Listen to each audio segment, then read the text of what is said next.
Okay, we're back and we're discussing on page 63 the Holy Communion and how people have so much disrespect for the Eucharist today. There on page 63 says, "This is why I ask for adoration of my Eucharistic face." Now, this we're going to get into in a moment here. "For the reparation from my Eucharistic heart, adoration, especially adoration made by my priests and by priests for priests, will hasten the change and I desire and that I will bring about in my church." So this change that will come about in the church we're seeing now. We're seeing these changes taking place within our church. So it's going to be, it's hard to describe, but I think when we look at the situation of how this is going to come about, I think what the plan is to put these priests that are lukewarm sort of in the background and bring the other ones up front. The younger guys in so many places are doing what Christ wants. So I think we're going to see that happen within our own diocese. That's happening in other dioceses. And this in itself is a change of pattern within the priesthood, where priests will be living together in a unified way, like in a community, where they will be in a unified state of prayer, praying together, working together, and then going out like the early apostles. That's what Jesus is saying here. Now, when he talks about devotion to the Eucharistic face,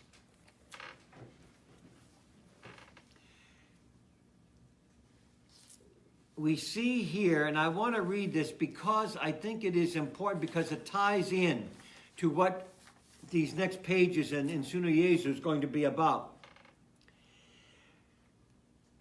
This is what this devotion here is all about. The question may be asked, was not the devotion of reparation universally practiced in the church some years ago? The answer is yes.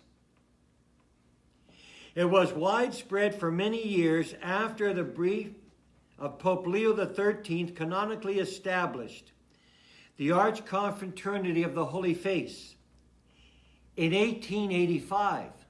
That's how long this devotion has been in the church.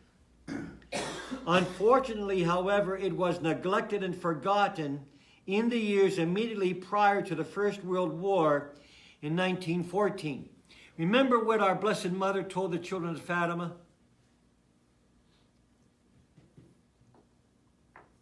There would be wars, and a greater war would come, because the people at that time too turned away from the face of her Son. Was it not perhaps due to our failure to continue this reparation as demanded by our divine Lord in his revelations to the Carmelites, that God allowed the malice of the wicked men to penetrate us into two world conflicts? Message of Fatima. Our Blessed Mother told the children at Fatima, okay, after the first war, she said there will be another war more terrible than this. And now when we live daily the advantage of the Third World War knocking at our door, which threatens total destruction because of atomic weapons presently in the hands of our enemies, shall we at last embrace this reparation demanded by our Lord? The revolutionary men, designed by our Lord himself as communists, have so engulfed the world in turmoil that humanity itself faces destruction. In a sense that man will destroy himself by his own hand. Abortion, euthanasia, murders, all these terrorist attacks. Like yesterday, innocent baby. Guy walks in a mall, picks up a 4-year-old child, throws him over the balcony because he wanted to kill somebody. First person he saw. Heard it on the news last night. This is the conscience of the opinion of society, including Pope Pius XII, who warned that these persistence of the general world condition may explode at any moment. Addressing himself mystically to the pious Carmelite nuns, our Lord told her, this one particular nun, that especially pray for his priests. Pray for the priests. Now this is back, okay, under Pius XII, who was in the 30s and then up until 1958. He promises that he would defend them before his Father in heaven and give them his kingdom if they, through words, prayers, and writings, defend the cause of the work of reparation. This has not been done.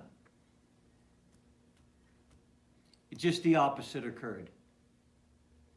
After Vatican II, some priests got rid of devotions. And this was one of them. They moved tabernacles. The rosary became less and less more prayed in churches. Devotions and novenas sort of dwindled away.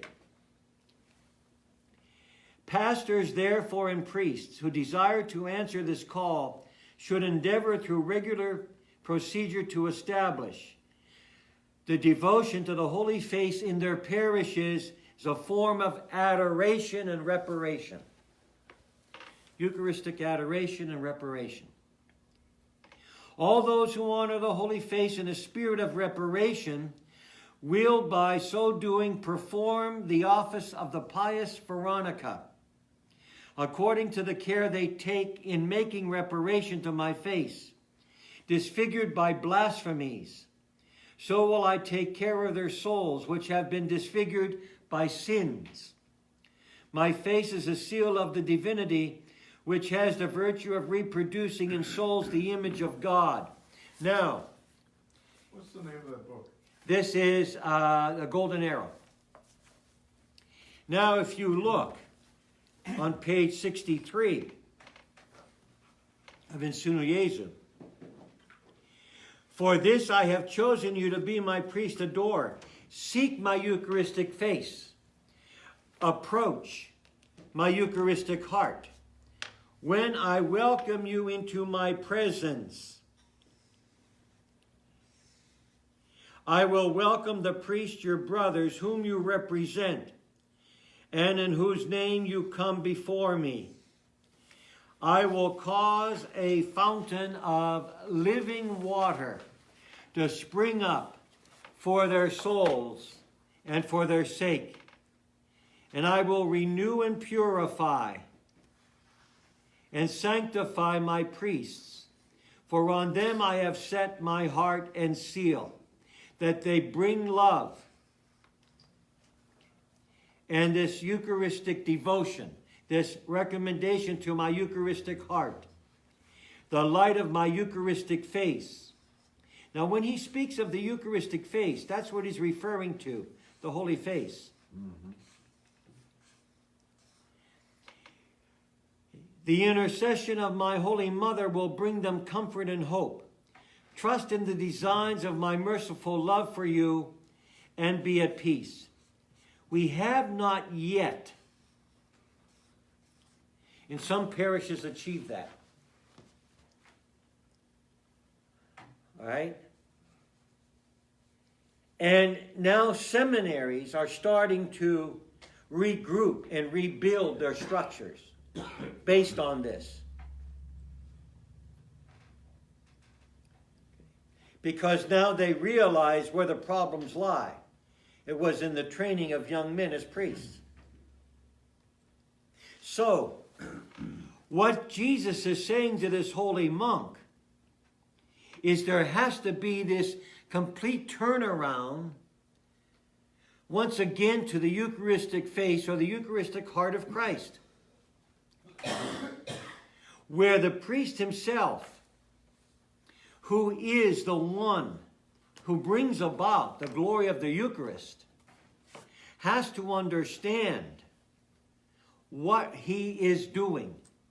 Now, paralleling that, we see here, those whose by words, prayers, or writing defend my cause in the work of reparation, I will defend before my Father and give them the kingdom. We just read this in SInu Jesu.